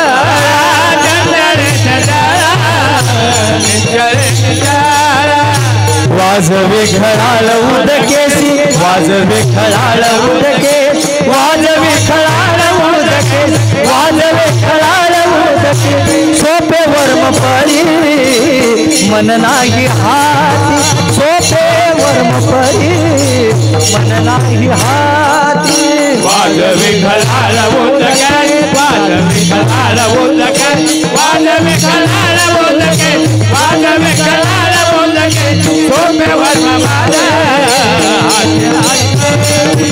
सोपे वर्म माझा चंचळी चंचळी चंचळ निश्चळी निश्चळ वाजवी खळाळ उदकेसी. पाण्याला जर उतारती जमीन लागली तर ते पाणी खळखळ खळखळ वाहतं. त्याच पाणी जर सपाट जमिनीचा संग केला त्या पाण्यानं तर निश्चळ होतं. आणि त्याच सपाट जमिनीवर असलेल्या निश्चळ पाण्याला जर वाऱ्याचा संग झाला तर ते पाणी कसं होतं? चंचळ होतं. वास्तविक पाणी चंचळ पण नाही, निश्चळ पण नाही आणि खळखळ पण नाही. पाणी त्याच्या स्वरूपाच्या ठिकाणी मूळचं आहे तसंच आहे. फक्त ज्या उपाधीचा त्यानं संग केला तसे भाव त्याच्या ठिकाणी आरोपित झाले. तसं आपण पण अंतःकरण नावाची उपाधी धारण केली. त्या उपाधीचे धर्म सुख दुःख लाभ हानी जय पराजय हे कुणाचे? त्या अंतःकरणाचे असताना आम्ही आमच्या स्वतःच्या स्वरूपावर आरोपित करून घेतो. हे धर्म आमचे नाहीत, हे धर्म तुझे नाहीत हे सद्गुरू सांगतात. मग तू कोण आहेस? तत्त्वमसी ते तू आहेस. त्या तत्त्वमसी महावाक्याचा उपदेश करावा. तू कोण आहेस? ते सच्चिदानंद ब्रह्म ही तुझी खरी ओळख आहे. तत्पदाचा वाच्यार्थ त्वंपदाचा वाच्यार्थ लक्षार्थ समजून घ्यावा. वाच्यार्थानं दोन्ही जीव आणि ईश्वर असले तरी लक्षार्थानं दोघातलं ईश्वर चैतन्य आणि दोघातलं जीव चैतन्य. ह्या उपाध्या जीव आणि ईश्वर या उपाध्या जर वेगळ्या केल्या, अविद्या आणि उपाध्या माया या उपाध्या जर वेगळ्या केल्या, दोघातलं चैतन्य एकच आहे. जसं घटामध्ये आकाश आहे का नाही? घटामध्ये आकाश आहे आणि मठामध्ये पण आकाश आहे. आता घट फुटून गेला आणि मठ पडून गेला, कुठला आकाश कुठल्यामध्ये मिसळलं? कुठलं आकाश कुठल्यात जात नाही. आकाश मूळचं त्याच्या स्वरूपाच्या ठिकाणी आहे तसंच व्यापक आहे. तसं जीवानं आपली जीवाची उपाधी अविद्या आणि देवाची उपाधी माया काढून टाकली तर दोघातलं चैतन्य हे एकच आहे. ते चैतन्याचे या जगाला अधिष्ठान आहे. नाही मीच या जगाला अधिष्ठान आहे असं ज्यावेळी निश्चय होतो शिष्याचा त्याला म्हणावा आत्मसाक्षात्कार. आता त्यावेळी सद्गुरू त्याला विचारतात, बाबा सांग आता तुझा काय अनुभव आहे? त्यावेळी शिष्य काय परिहार देतो माहीत आहे?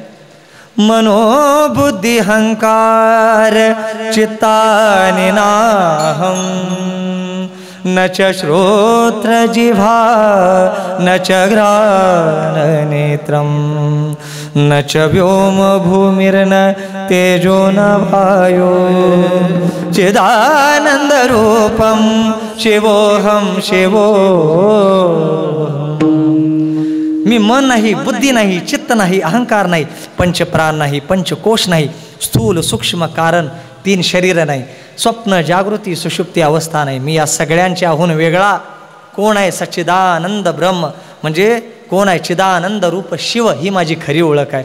असं ज्यावेळी शिष्याचं परिहार देतो याला म्हणतात आत्मसाक्षात्कार. आता अशी अवस्था झाल्यानंतर मला सांगा त्याला जन्ममरण झालं काय? राहिलं काय जन्ममरण? मरणार कोण? ज्याचा जन्म झालाय ते मरणार. जन्म कुणाचा झालाय? शरीराचा. पण माझं जे सच्चिदानंद रूप आत्मवस्तू माझ्या ठिकाणी आहे ती कशी आहे? अज आहे म्हणजे तिचा जन्म नाही. अजर आहे, अजर म्हणजे ती विकारी नाही, अविकारी आहे. आणि काय? अज आहे, अजर आहे म्हणून कशी आहे? अमर आहे. अज अजर अमर अशी माझी ती आत्मवस्तू आहे. मी तसं माझं स्वरूप आहे. न जायते म्रियते वा कदाचित नायम भूत्वा न भविता वा न भूयो अजह नित्य शाश्वतोयम पुराणो न हन्यते न हन्यमाने शरीरे नैनं छिंदन्ति शस्त्राणि नैनं दहति पावका न चैनं क्लेद्यन्त्यापो न शोषयति मारुतः. हे असं माझे आत्मस्वरूप ज्या माझे नित्य आहे. जन्म मरणादी माझ्या ठिकाणी नाहीत. जन्म मरण वगैरे हे धर्म माझ्या ठिकाणी नाहीत. असा ज्यावेळी निश्चय होतो त्यावेळी म्हणावं बीज भाजुनी केलेला आहे, बीज भाजुनी केलेला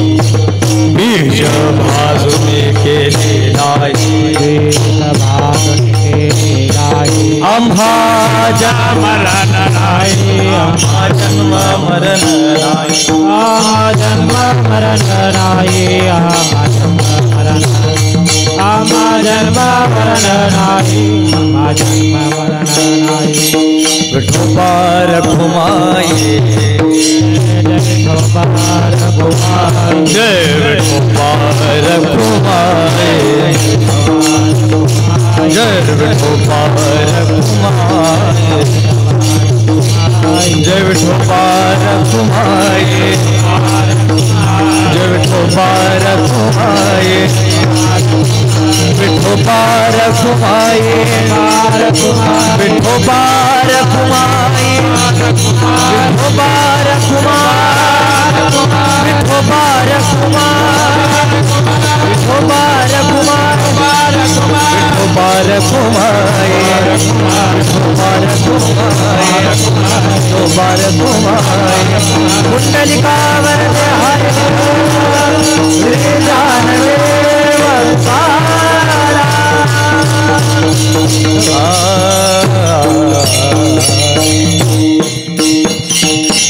केलेला आहे बीज भाजून केलेला आहे, बीज भाजून केलेला आहे, बीज भाजून केलेला आहे, बीज भाजून केलेला आहे, बीज भाजून केलेला आहे, बीज भाजून केलेला आहे, बीज भाजून केलेला आहे. आम्हा जन्म मरण नाही, आम्हा जन्म मरण नाही, आम्हा जन्म मरण नाही, आम्हा जन्म मरण नाही. आकाराची कैसा टावा, आकाराची कैसा टावा, आम्हा जन्म मरण आम्हा जन्म मरण आम्हा जन्म मरण आम्हा जन्म मरण आकाराची कैसा आकाराची कैसा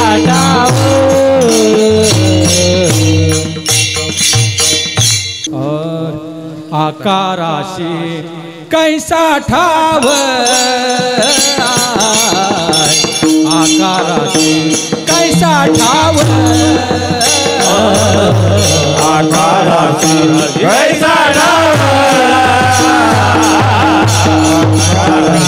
कैसा ठाव, आकाराशी कैसा ठाव, आकाराशी कैसा ठाव, कैसा ठाव,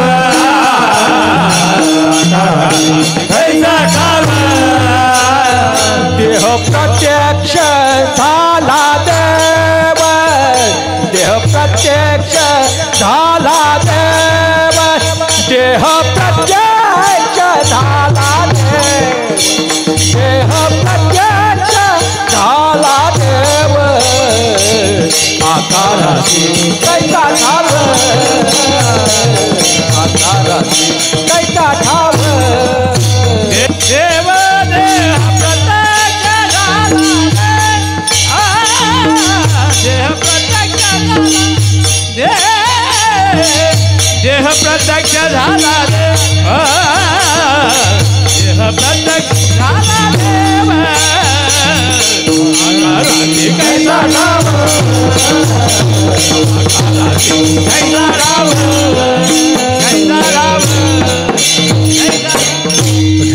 विठ्ठल विठ्ठल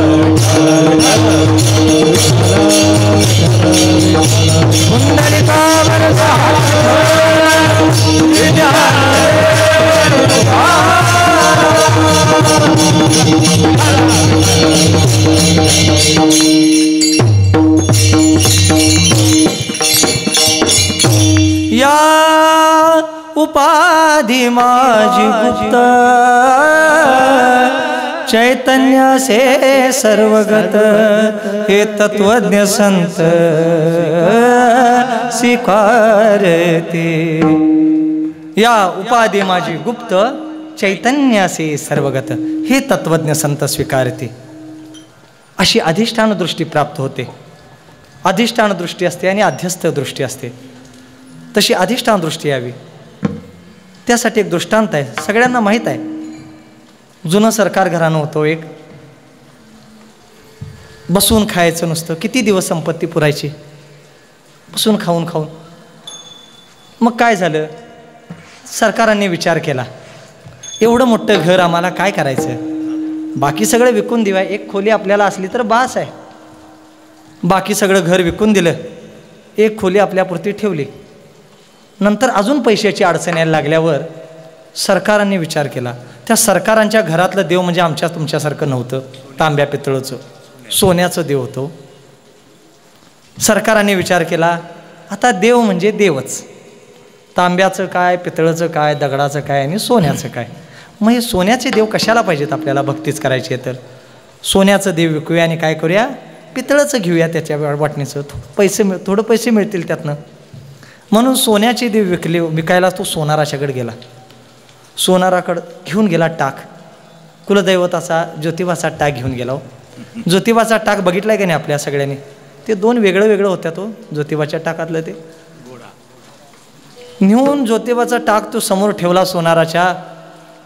काय होईल याचा दर, 1,40,000 नव्हता त्यावेळी दर। त्यावेळच्या दराप्रमाणे त्यांनी सांगितलं 7,000 रुपये मी देणार कुणाचं, घोड्याचं, आणि ज्योतिबाला 3,000 देतो, कारण ज्योतिबा लहान असतो नाही।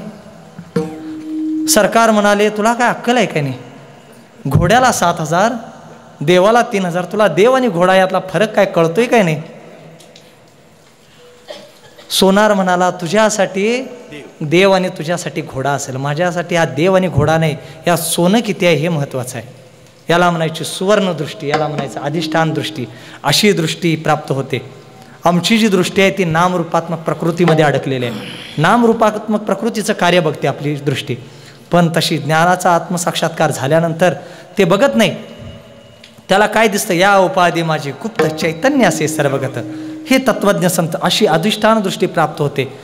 विष्णू सहस्त्रनामामध्ये भगवंताची नावं सांगितली आहेत, त्यामध्ये ओम शांताकारं भुजंगशयनं पद्मनाभं सुरेशं विश्वाधारं, विश्वाधार म्हटलंय त्याला। आधार म्हणजे काय माहिती आहे का, आधार म्हणजे अधिष्ठान। घटाला आधार कुणाचा आहे, मातीचा आधार आहे। माती जर घटातनं वजा केली तर घट नावाची वस्तू सिद्ध होत नाही, राहू शकत नाही। दागिन्याला अलंकाराला आधार कुणाचा आहे, सोन्याचा। सोनं जर दागिन्यातनं वजा केलं तर दागिना नावाला सुद्धा राहू शकत नाही। तसं या जगताला अधिष्ठान कुणाचा आहे तर त्या परमात्म्याचा अधिष्ठान आहे, त्या परमात्म्याचा आधार आहे विश्वाधारम। त्या परमात्म्याला जर या जगतातनं वजा केलं तर जग नावाची वस्तू पण सिद्ध होत नाही। रज्जू आहे म्हणून सर्पाचा भ्रम होतो, दोरीच जर नसली तर सापाचा भास तरी कसा होईल। अधिष्ठान दृष्टी यावी, अधिष्ठान दृष्टी, सोनं दिसावं, अलंकार दिसू नये। एकची सोने नाना लेने, एकची सोने नाना लेने,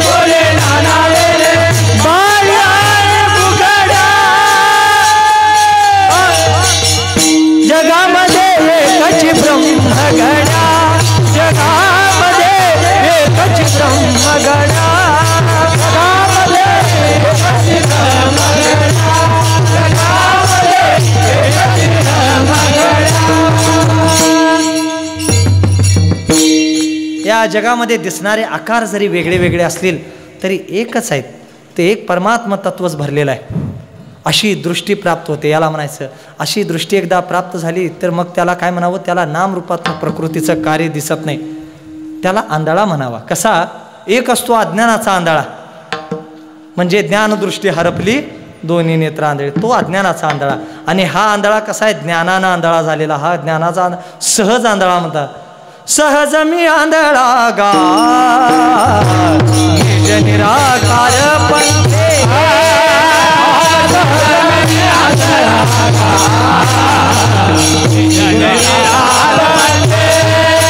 वृत्ती हे निवृत्त झाले जनन दिसे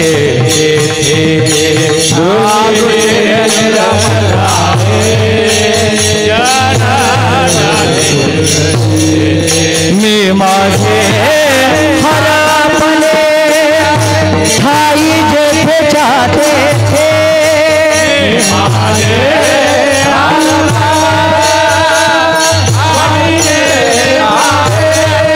अदृश्य तेची झाले काही दृश्य जे होते ते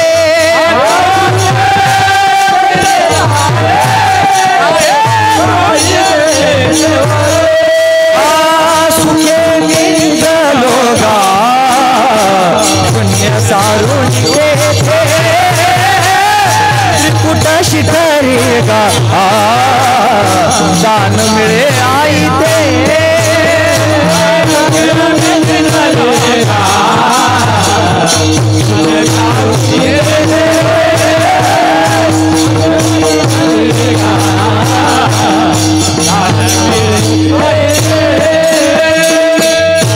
अशी दृष्टी आल्यानंतर त्याला काय म्हणावं? सहज आंधळा.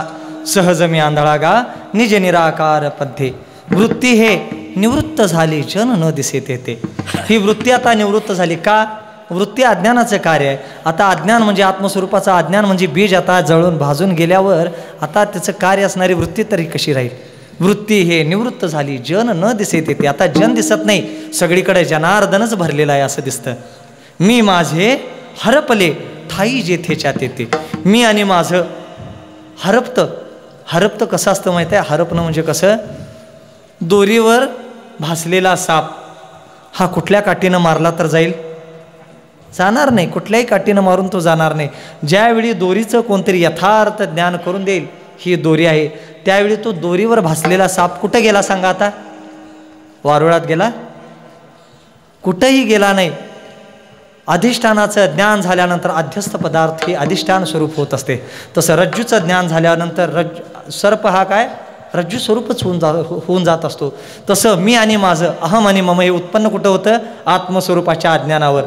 आणि ते हरपतं कुठं? तिथंच हरपतं. अज्ञान निवृत्त झालं की ते मी माझे हरपले ठाई जेथेच्या तेथे. आणि काय? अदृश्यतेची झाले. काही दृश्य जे होते अदृश्य झालं. काय अदृश्य झालं? जे दिसत होतं नामरूपात्मक प्रकृतीचं कार्य दिसत होतं ते अदृश्य झालं. हे अदृश्य झालं.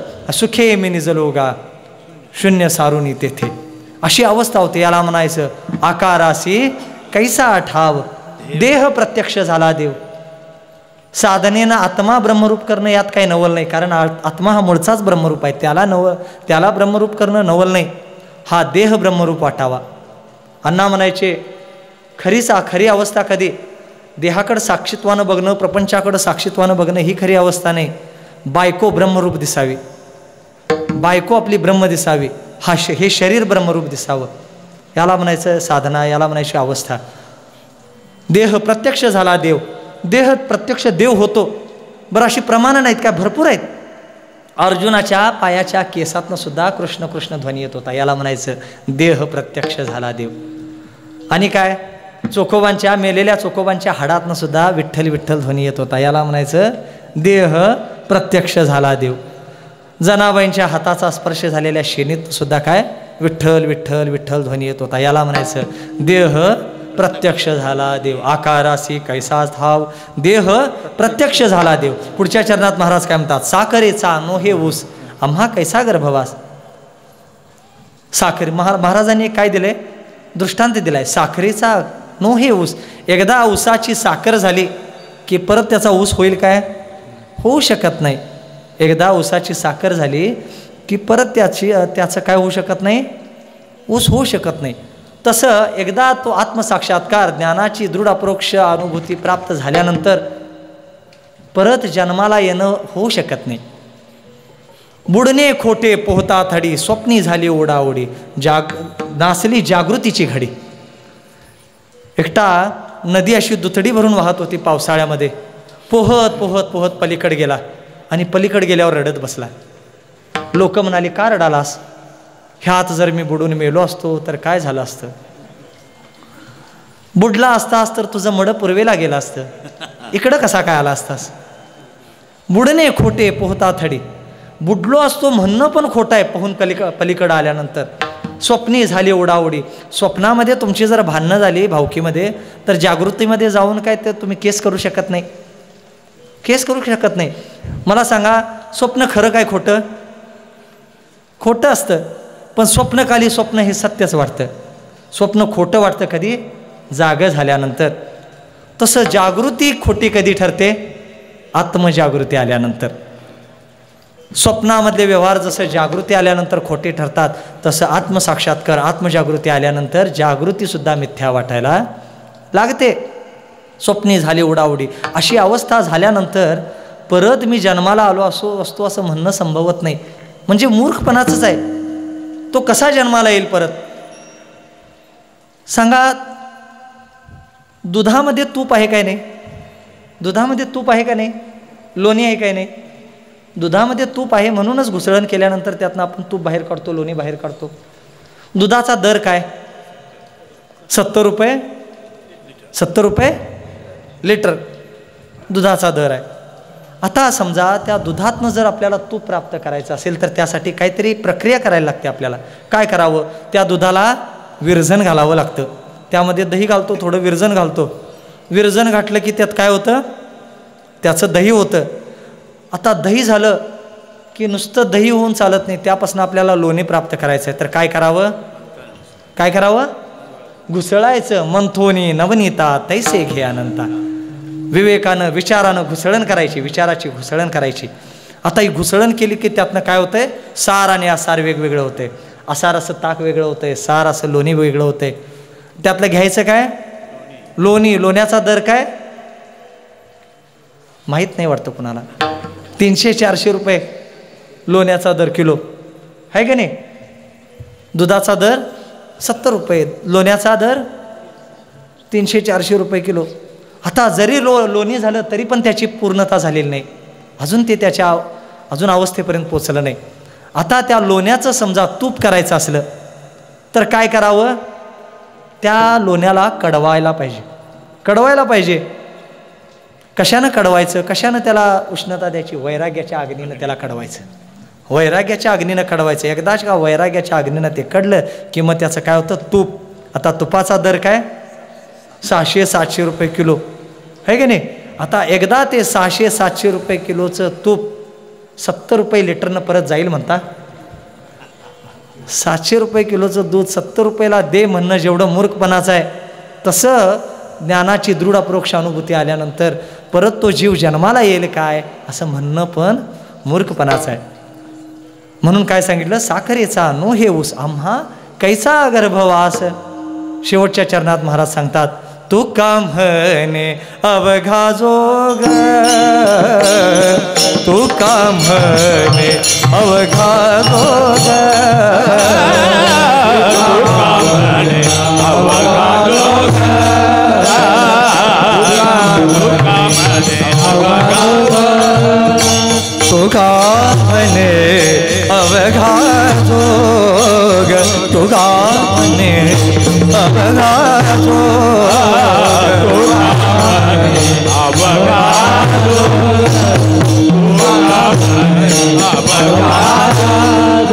सर्वा घटे पांडुरंग, सर्वा घटे पांडुरंग, आकारासे कैसा ठाव, आकारासे कैसा ठाव. सर्वा घटे पांडुरंग, सर्वा घटे पांडुरंग,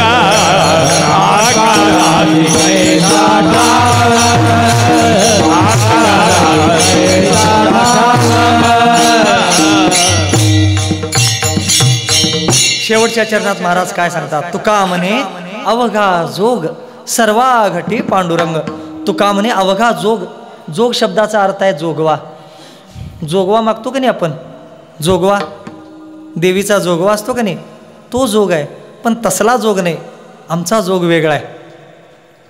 पूर्ण बोधाची घेईन परडी, पूर्ण बोधाची घेईन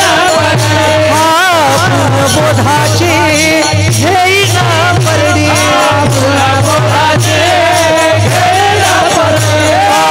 आशा तृष्णेच्या पाडीन दरडी,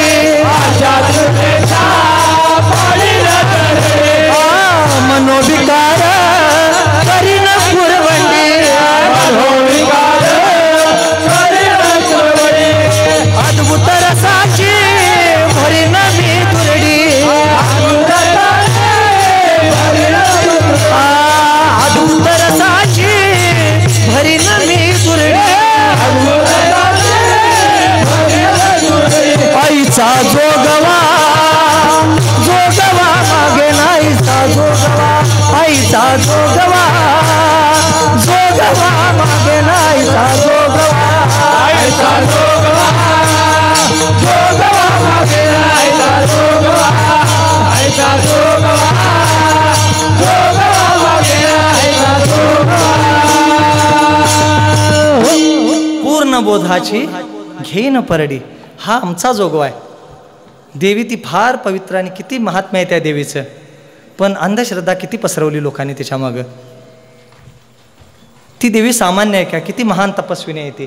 बरं मला सांगा, तिच्या चरित्रामध्ये कुठं कुणावर शाप दिलाय, कुणाला त्रास दिलाय, असं कधी तिच्या चरित्रामध्ये आहे काय? पण देवी आमची कोपती आहे, देवीचा कोप लय वाईट. ही अंधश्रद्धा कोणी पसरवली? लोकांनीच पसरवली. बरं ती देवी अंगात येते म्हण. इकडं 12-12 वर्षे हिमालयामध्ये तप करून लोक मेली, त्यांच्या स्वप्नात पण देव येईना. आणि ही बाई कधी आंघोळ करत्या काय माहीत, कधी दात घासत्या काय माहीत नाही. हिच्या अंगात देवीनं यावं म्हणजे काय महात्मा असेल या बाईचं. आम्ही पण त्या देवीला बघतो, पण आपण असं आमचं कसं आहे? पूर्ण बोधाची घेईन परडी. आम्ही त्या देवीची परडी कशी घेतो? पूर्ण बोधाची. ओम पूर्णमद पूर्णमिदम पूर्णात पूर्णमुदच्यते पूर्णस्य पूर्णमादाय पूर्णमेवावशिष्यते. म्हणजे ते पूर्ण तत्व, ते ब्रह्मतत्व. जोगवा शब्दाचा अर्थ काय माहिती आहे? जोग म्हणजे, जोग शब्दाचा अर्थ आहे अनुभव.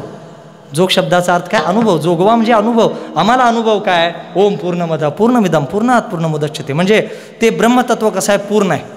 त्यामध्ये अधिक केलं तरी पूर्ण, त्यातनं वजा केलं तरी पण ते पूर्ण, त्यातनं गुणाकार केला, भागाकार केला, त्याच्या पूर्णतेमध्ये काहीही बदल होत नाही, ते पूर्णच राहतं. असा अनुभव येणं म्हणजे काय? पूर्ण बोधाची घेईन परडी. ऐसा ज्याचा अनुभव,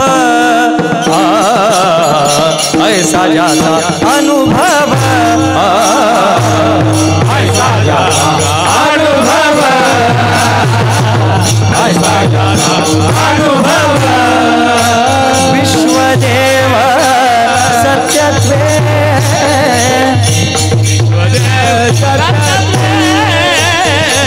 देवदया जवळी असे, देवदया जवळी असे,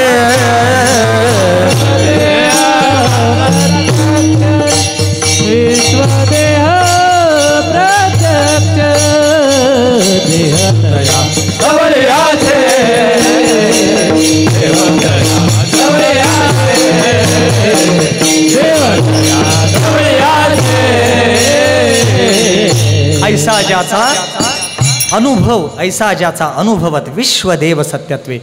असा अनुभव येणं, हे विश्व नाही विश्वंभरच या विश्वामध्ये सगळीकडे व्यापून उरलेला आहे. हे जग नाही जनार्दनच सगळीकडे व्यापून उरलेला आहे. असा अनुभव येणं म्हणजे तुका म्हणे अवघा जोग. आणि काय? सर्वाघटी पांडुरंग. सर्वाघटी पांडुरंग म्हणजे काय? बिंब प्रतिबिंब म्हणून एक न्याय सांगितला. एक घट घ्यायचा, घट म्हणजे मडकं, त्यामध्ये पाणी भरायचं, त्या मडक्याला पौर्णिमेच्या रात्री असं बाहेर ठेवायचं. आता त्या चंद्राचं प्रतिबिंब कुठं पडतं? त्या पाण्यामध्ये पडतं. चंद्राचं प्रतिबिंब पाण्यात पडतं. आता मला सांगा, ते समजा ते पाणी आता जर पिवळं असेल तर ते चंद्राचं प्रतिबिंब पण कसं दिसणार? पिवळं दिसणार. पाणी लाल असलं तर चंद्राचं प्रतिबिंब पण कसं दिसणार? लाल दिसणार. आणि समजा ते पाणी आता हललं तर ते चंद्राचं प्रतिबिंब पण काय होईल? बिंब काय, प्रतिबिंब काय होणार? हलणार नाही. प्रतिबिंब हलणार नाही. का हलणार नाही? हललं फक्त पाणी. प्रतिबिंब तेव्हा हलेल ज्यावेळी वरचं बिंब हलेल. बिंब हलत नाही, त्यामुळे प्रतिबिंबसुद्धा हलत नाही. फक्त त्या पाण्याच्या संपर्कामुळं, पाणी हल्ल्यामुळं आपल्याला असा भास निर्माण झाला, काय? प्रतिबिंब. तसं आपण पण त्या परमात्म्याचे अंश आहे. अंश आणि अंशी यांच्यामध्ये भेद असत नाही. समुद्राचं पाणी हे कसं असतं? खारट. त्या पाण्याचा एक थेंब जरी घेतला तर कसा असणार आहे तो? खारटच असणार आहे. ममे वंशो जीव लोके जीवभूता सनातन. हे माझे अंश आहेत. देव काय म्हणतो? हे माझे अंश आहेत. मग त्या देवाचे अंश आहे आम्ही आहे. देव सच्चिदानंद ब्रह्मस्वरूप आहे. मग आम्ही कसे आहे? आम्ही पण सच्चिदानंद ब्रह्मस्वरूप आहे. सर्वा घटी राम देहा देही एक. सर्वा घटी राम देहा देही एक. सूर्यप्रकाश सहस्र रश्मी.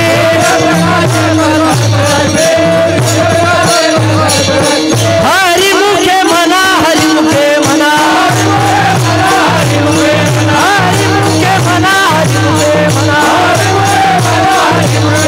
पुण्याची गणना कोण करी?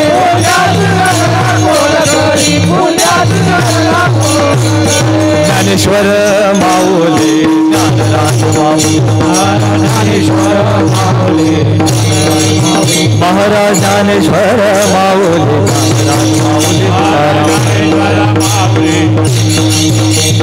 ज्ञानेश्वर माऊली ज्ञानराज माऊली. पुंडलिकावरले हरी ज्ञानदेव. ज्ञानेश्वर माऊली ज्ञानराज माऊली महाराज.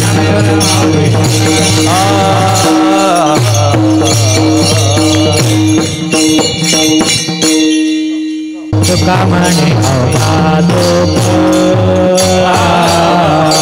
तुका म्हणे अवघादोक. तुका म्हणे अवघादोक. सर्वांगती पांडुरंग. सर्वांगती पांडुरंग. आकाराची कैसा ठाव. आकाराची कैसा ठाव. सर्वांगे पांडुरंग. सर्वांगे पांडुरंग. आकाराची कैसा ठाव. आकाराची कैसा ठाव. तुका म्हणे अवघादोक. तुका म्हणे अवघादोक. तुका म्हणे अवघादोक. तुका म्हणे अवघादोक. तुका म्हणे अवघादोक. सर्वांगती पांडुरंग.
आता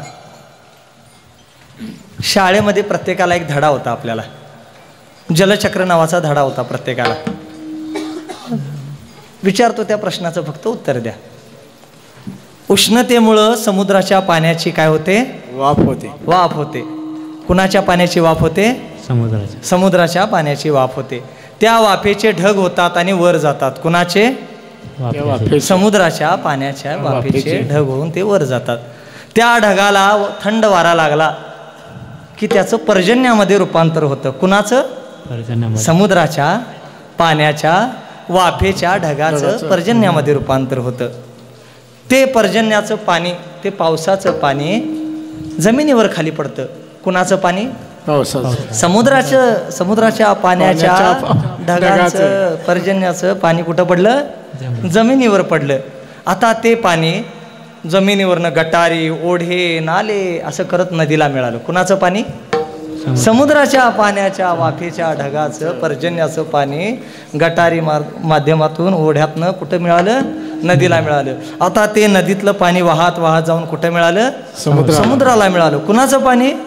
समुद्राचं पाणी कुठं मिळालं? समुद्राला मिळालं. क्षरला सागर गंगा ओघी मिळे आपणची खेळे आपणाशी. जसं समुद्राचं पाणी वास्तविक एकच आहे, फक्त उपाध्या बदलल्या. काय? समुद्राचं पाणी, वाफ, ढग, पर्जन्य, गटारीतलं पाणी, ओढ्यातलं पाणी, नदीतलं पाणी आणि काय? समुद्राचं पाणी. फक्त बदल कशा झाला? उपाधीमध्ये बदल झाला. वास्तविक पाणी कसं आहे? एकच आहे. तसं हा परमात्माच सगळा स्थूल सूक्ष्म कारण रूपानं नटलेला आहे. असं ज्यावेळी आपल्याला कळायला लागतं, एक परमात्मा सगळीकडे व्यापून भरलेला आहे. तोच हे सगळं खेळ खेळत आहे आणि तोच या सगळ्या दिसणाऱ्या आकारामध्ये सगळीकडं तोच आहे, तोच सगळीकडं नटले. असं ज्यावेळी आपल्याला दृष्टी येतं त्यावेळी म्हणावं, बीज भाजुनी केलेला आहे आम्हा जन्म मरण नाही. आकाराशी कैसा ठाव देह प्रत्यक्ष झाला देव. तुकाराम तुकाराम तुकाराम तुकाराम